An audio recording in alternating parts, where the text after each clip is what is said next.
and healthier right now. Not next week, not next month, next year. How to be stronger and healthier right now.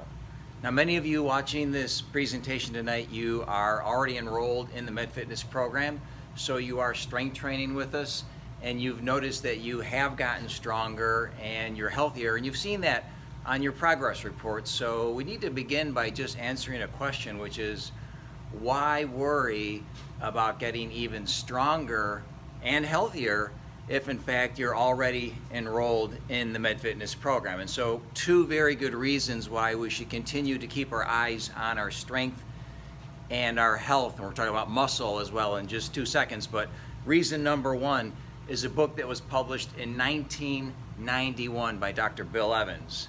Dr. Evans at that time was the chief of the Human Physiology Lab at Tufts University. He had been doing strength training research in the 80s, published this book in 1991, and the title, of course, is Biomarkers, 10 Keys to Prolonging Vitality.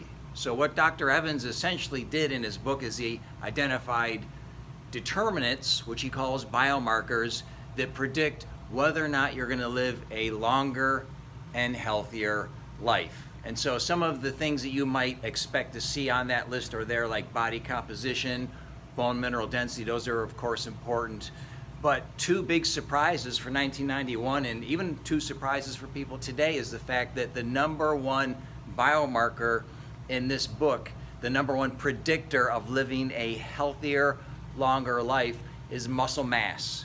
Number two is strength. So we're going to drill down on these tonight, but this was in 1991, 28 years ago. We've had a mountain of research since then reinforcing those as important determinants of living longer and living better. So this was in 1991.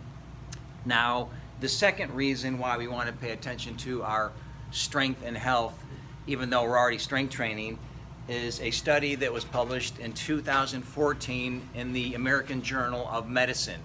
This was a study that looked at the relationship between muscle mass and mortality rates, and they found an inverse relationship here in adults that were aging. In other words, as muscle mass went up, mortality rates dropped. And so I was at a conference a couple of years ago, and Dr.